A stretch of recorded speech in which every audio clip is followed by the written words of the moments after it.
Anda masih bersama kami dalam Berita Lampung. Bagi Anda yang baru bergabung, berikut Berita Lampung pilihan hari ini.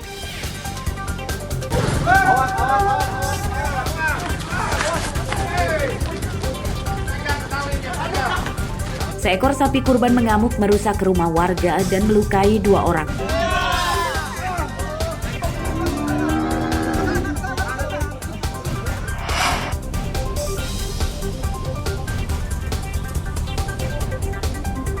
Arus balik hari terakhir libur Idul Adha di Pelabuhan Bakauheni padat.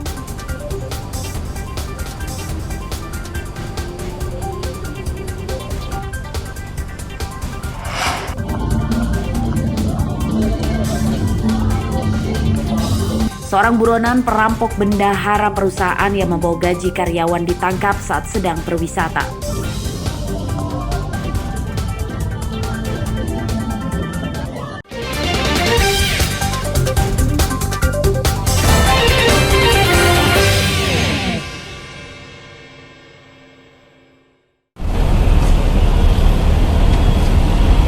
Gelombang arus balik libur cuti bersama dan Hari Raya Idul Adha di Pelabuhan Penyeberangan Bakauheni, Lampung Selatan padat pada Selasa siang. Arus balik didominasi pemudik menggunakan kendaraan mobil pribadi dan pejalan kaki. Antrian panjang kendaraan terjadi di dermaga eksekutif, sedangkan di dermaga reguler lengang.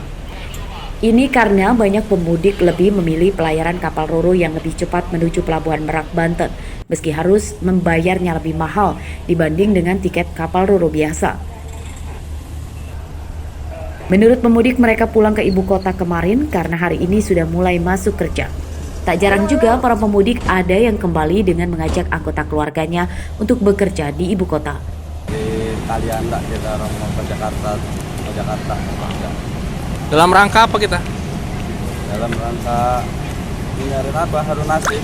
Ada nasib. Kita bawa orang. Bawa kawan-kawan ini. Yang niat mau kerja juga ke Jakarta. Kerja di mana itu? Di pabrik apa di mana? Kerja di kargo. Oh, saya dari Bandar Lampung, Tanjung Karang. Mau kemana, Pak? Mau arus balik ke Jakarta. Lancar. Alhamdulillah sangat menyenangkan, lancar. Gimana, Pak, di pelabuhan ramai gini? Kabar gini ya, kita tetap happy aja. Iya, karena kita habis pulang kampung. Kegiatannya ya buruh kerja. Sama siapa aja, Pak? Sama keluarga. Keluarga. Berapa orang? Ada 7 orang. Berdasarkan data ASDP Bakauheni, sejak H-1 hingga Hari Raya Idul Adha, terdapat lebih dari 200.000 pemudik dari Jawa masuk ke Sumatera. Total kendaraan motor dan mobil pemudik sebanyak lebih dari 55.000 unit.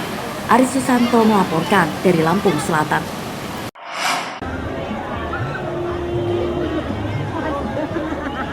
Sejumlah tempat wisata pantai masih jadi destinasi wisata libur Hari Raya Idul Adha. Di antaranya terpantau di Pantai Mutun, Kecamatan Padang Cermin, Kabupaten Pesawaran. Pada Selasa siang, pantai dipadati pengunjung baik lokal dan luar daerah. Di pantai ini, pengunjung bisa menikmati wahana bermain mulai dari banana boat, perahu cepat, sewa ban untuk berenang, dan menelusuri pulau seberang pantai dengan perahu sewa milik nelayan yang disediakan di lokasi. Keluarga, fasilitas di Laut Pantai Selatan ini alhamdulillah cukup memadai ya. Di sini ada pondokan dan ada musholanya juga. Jadi kita di sini cukup terhibur lah di pantai ini. Macet tapi cuma sedikit kok, nggak parah. Jadi kesini langsung lancar. Ya. Menurut pengelola Pantai Mutun, jumlah pengunjung paling ramai terjadi pada hari Minggu lalu, pada H-1 sebelum Idul Adha yang mencapai 1.000-an orang. Pada Hari Raya Idul Adha dan Selasa kemarin, jumlah pengunjung di kisaran 400 orang. Sendiri pada saat ini ramai lancar.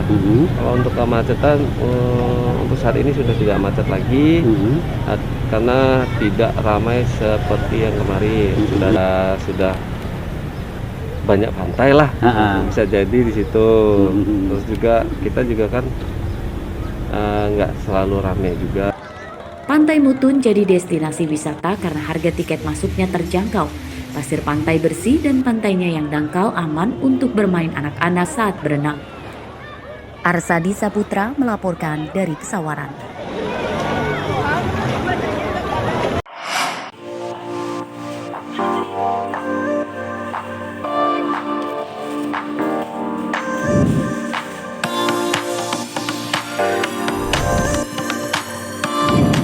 Sejumlah toko oleh-oleh khas Lampung diserbu pembeli, di antaranya di kawasan toko Jalan Raden Intan, Kecamatan Enggal, dan Jalan Zainal Abidin Pagar Alam, Kecamatan Kedaton, Bandar Lampung pada Selasa siang. Pembeli terpantau tidak hanya memborong oleh-oleh kopi Lampung, dodol durian, kemplang atau keripik pisang, namun juga souvenir etnik Lampung. Para pembeli umumnya adalah wisatawan dan pemudik Idul Adha yang akan pulang ke Jakarta, Jawa Barat hingga Sumatera Selatan. Harus balik ke Palembang. Palembang, apa yang dicari oleh-olehnya? Jadi yang jelasnya ciri khas Lampung kan pisang sama kopi. Kopi, udah dapat kopinya nih yang mana? Kopi Lampung. Kan masih ada cuti. Oh, masih ada cuti. Terus oleh-oleh yang dipilih apa nih, Pak? Biasa sih, info biasanya keripik.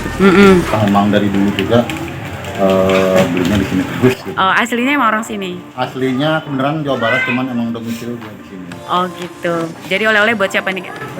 Biasa rekan-rekan sama saudara di kampung. Emang biasa belanja di toko ini? Toko ini dari dulu. Menurut pengelola toko, omset mereka meningkat tajam antara 50 hingga 70% dibanding hari biasa.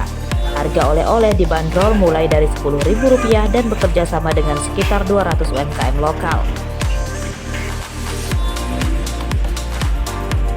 Yang dicari yang pasti keripik pisang rasa coklat, karena memang itu khas dari Lampung kan keripik pisang, dan memang Askadaya bestsellernya juga keripik pisang rasa coklat gitu.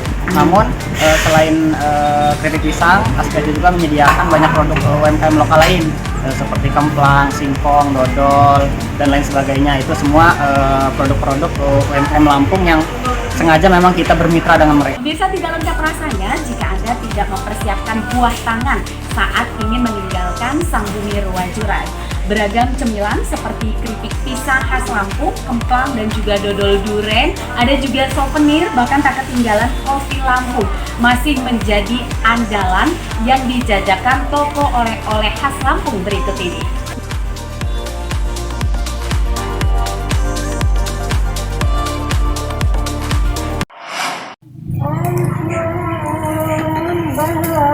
Petani cabai di Tulang Bawang sedang gembira karena harga cabai naik. Di antaranya para petani di Desa Purwajaya, Kecamatan Banjarmargo pada Selasa siang. Para petani bersemangat memanen cabai sebab harganya kini tembus Rp75.000 per kilogram. Harga ini naik dibanding sebelum Idul Adha lalu yang di kisaran Rp50.000 per kilogram. Para petani menyatakan panen kali ini untung besar dan bisa menutupi kerugian pada panen sebelumnya saat harga cabai murah. Setelah lebaran ini kalau hari-hari kemarin-kemarin ini antara 50, 60. Terus pasar sendiri berapa sih jual setahunnya? Kalau pasar antara 70, 75. Hari ini? Hari ini masih di angka 75-an itu. Bagaimana menurut petani sendiri terkait masalah harga ini? Kalau harga sekarang ya cukup senang petani. Kalau harga bisa bertahan seperti ini, petani bisa lanjut terus.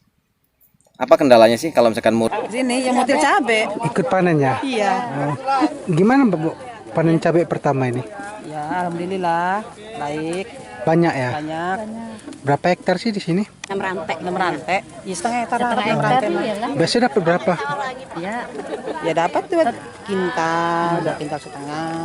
Hasilnya bagus ya Bu ya? Hasilnya alhamdulillah bagus. Meski harga cabai tinggi, para petani tetap mengeluhkan harga pupuk dan obat-obatan yang terus melambung. Pupuk kualitas bagus kini menembus harga hampir Rp800.000 per karung isi 50 kg. Kenaikan harga pupuk itu malah dibarengi kelangkaan pupuk bersubsidi. Para petani meminta pemerintah menurunkan harga pupuk dan obat-obatan supaya mereka tidak rugi saat harga cabai anjlok. Mustaqim melaporkan dari Tulang Bawang.